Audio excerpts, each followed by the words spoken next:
Oke, assalamualaikum warahmatullahi wabarakatuh. Salam olahraga. Selamat malam teman-teman semuanya. Saya Jawahirul Mahfati Ramadan, peserta PMB UIN Malang tahun 2023. Nah, sekarang saya akan memperkenalkan atau menyampaikan sistem teknik-teknik dasar bermain catur. Turunkan kamera ke bawah. Oke, teman-teman, sebelum kita bermain catur, alangkah baiknya kita harus mengenal apa itu catur terlebih dahulu. Ya, jadi permainan catur itu adalah permainan yang penuh dengan strategi di dalamnya. Kita itu ibaratkan kalau bermain catur diibaratkan seperti kita lagi perang. Jadi kita itu mempunyai raja yang harus dilindungi dan kita harus mengatur strategi supaya kita bisa menang dalam permainan. Oke, yang pertama, kita harus mengenal para bidaknya terlebih dahulu. Nah, yang di depan ini ada yang namanya pion. Nah, terus yang ini namanya benteng. Sampingnya benteng itu kuda. Nah, sampingnya lagi ada seluncur atau gajah. Ya, yang ini namanya raja. Nah, ini namanya perdana menteri atau ster. Ya. Nah, itulah bidak-bidak dalam permainan catur. Oke, selanjutnya adalah cara memainkannya. Nah, teman-teman, untuk jalannya seorang pion ini hanya bisa berjalan ke depan, bisa satu langkah ataupun dua langkah. Untuk benteng itu jalannya lurus, bisa lurus ke kanan, lurus ke kiri, atau lurus ke depan. Nah, seterusnya itu ada kuda, yang namanya kuda. Nah, kuda itu jalannya itu ini membentuk huruf L seperti ini. Jadi nggak bisa lurus, hanya bisa jalan seperti huruf L. Terus selanjutnya itu ada seluncur atau gajah ini. Nah, yang ini itu jalannya hanya bisa menyerong miring ke samping seperti ini. Tergantung tata letaknya. Kan di sini ada dua. Nah, yang putih itu bisa jalan di area putih. Terus yang hitam itu cuma bisa jalan di area hitam saja. Oke. Nah, selanjutnya itu ada ini Perdana Menteri. Perdana Menteri itu yang berperan penting dalam permainan catur. Dia bisa bergerak leluasa, maju ke depan, ke belakang, ke kiri, ke kanan maupun kemana-mana. Terkecuali gerakan kuda. Dia tidak bisa berjalan seperti kuda, yaitu berjalan L. Nah, yang terakhir itu ada raja. Raja ini sangat berperan penting banget. Jika raja kita termakan oleh lawan, maka game akan selesai dan permainan dinyatakan berakhir. Nah, untuk jalannya sendiri, raja cuma bisa berjalan satu langkah ke segala arah. Bisa ke samping kiri, ke depan, maupun ke belakang. Nah, begitu cara memainkannya. Nah, setelah kita mengetahui teknik dasar yaitu cara berjalan semua bidak, kali ini saya akan memberitahukan teknik dasar atau strategi yang sangat-sangat melegenda dalam permainan catur, yaitu 3 langkah mati. Nah, 3 langkah mati itu strategi paling ampuh untuk menipu lawan. Nah, untuk menjalankan strategi 3 langkah mati, pertama-tama kita harus membuka pion yang ada di depan raja terlebih dahulu. Nah, seperti ini. Ya, yang kedua kita tunggu musuh berjalan. Seperti contohnya seperti ini ya. Ketika dia sudah berjalan, kita harus mengeluarkan Perdana Menteri kita keluarkan di sini. Nah, setelah kita menunggu lagi apa yang akan dimainkan oleh musuh. Misal musuh memainkan ini pion satunya lagi sini kan. Nah, langkah kedua kita memainkan kuda di sini. Nah, setelah itu kita masih menunggu lawan. Nah, posisi terakhir untuk menyelesaikan teknik 3 langkah mati ini, posisi Perdana Menteri harus berada tepat di pion samping kiri raja ini dengan didukung atau di backing oleh kuda yang berada di sini. Nah, seperti ini nanti hasilnya. Ini namakan dengan permainan berakhir atau kita sudah menggunakan permainan dengan teknik 3 langkah mati. Nah, seperti itu teman-teman. Nah, setelah ini saya akan mencontohkan permainan catur dengan melawan teman saya. Nah, saya akan memberitahukan teknik khusus saya yang saya miliki. Oke. Selanjutnya teman-teman, saya akan mempraktekkan cara bermain 3 langkah yang sangat melegenda itu dalam permainan yang serius. Oke, kita lihat permainannya. Oke, kita pertama-tama lakukan langkah ini. Kita tunggu lawan kita. Nah, setelah itu kita seperti yang saya ajarkan tadi, letakkan start di sini. Nah, si musuh meletakkan itu, kita seperti tadi, kuda kita letakkan di sini. Nah, itu kalau seperti itu kita punya memanipulasi lagi. Kita kuda taruh sini, teman-teman. Nah, kalau seperti ini sudah bukan 3 langkah mati lagi.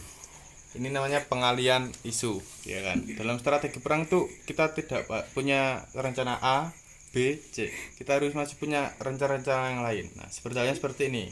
Ketika si raja memindahkan posisinya di situ, kita bisa melancarkan kuda kita di sana. Gajah seluncur di tempat situ. Nah, selain saya bisa melakukan 3 langkah mati, saya juga mempunyai skill khusus, yaitu bisa memainkan kuda yang sangat bagus maksudnya. Oke, kita mulai serius di sini, teman-teman ya. Nah, musuh sudah memakan kuda kita. Sedikit panik, tapi tidak apa-apa. Kita mulai serius di sini, teman-teman. Saya akan mengurangi cara saya menjelaskannya.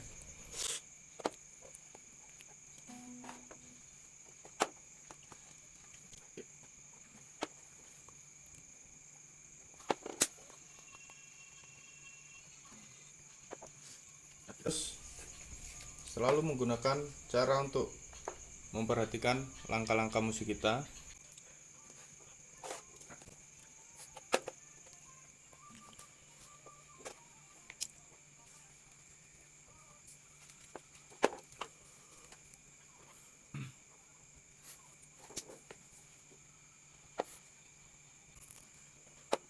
Nah, ini yang dinamakan namanya mental down ya, teman ya.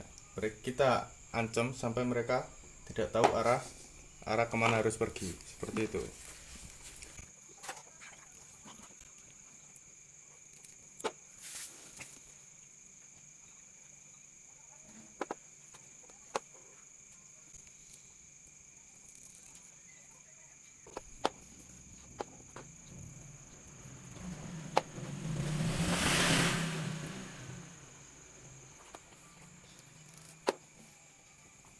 Skak.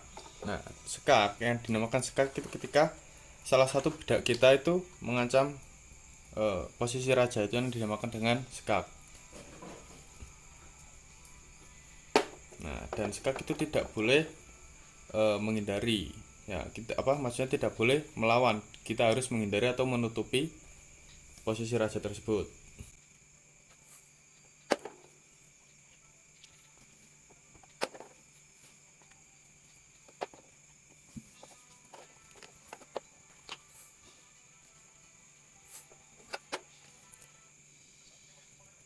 Skak sini, skak.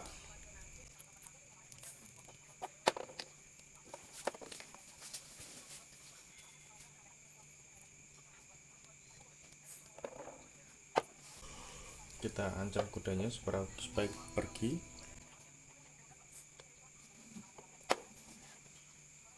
Oke, udah pergi.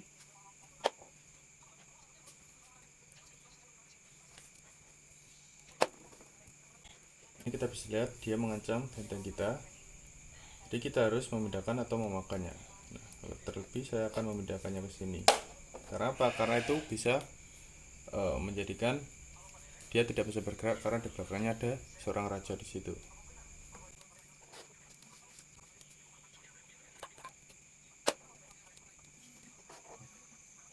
Nah, ini yang dinamakan apa yang saya bilang tadi, tidak bisa gerak karena di sini pion saya menutupi raja, jadi tidak bisa bergerak ya teman-teman ya. Seperti itu contohnya.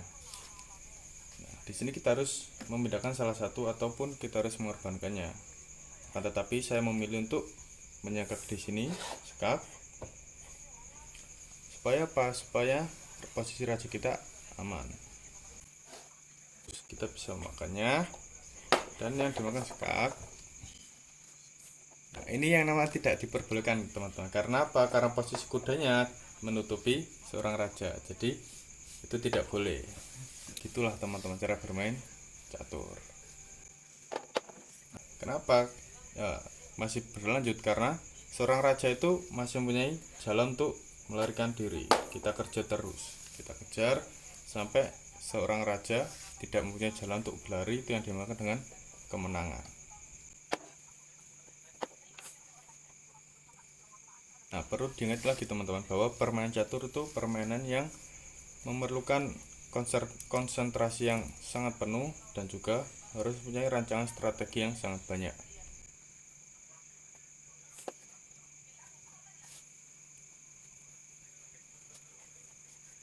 Di sini kita mempunyai kemenangan ya teman-teman ya.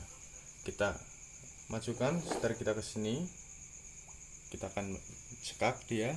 Nah, ketika posisi ini raja tidak bisa bergerak kemana-mana karena di sini ada benteng kita. Otomatis si raja harus menutupinya dengan peluncur itu. Nah, ketika raja tidak punya langkah lagi dan di sini ada backingannya seperti yang saya bilang tadi, kita memberanikan diri. Nah, dan di sini ini yang dinamakan dengan skakmat atau permainan sudah berakhir. Nah, begitulah teman-teman caranya bermain catur dengan teknik dasar tadi, dan perlu diingat bahwa catur harus mempunyai banyak strategi untuk memainkannya supaya kita bisa menang.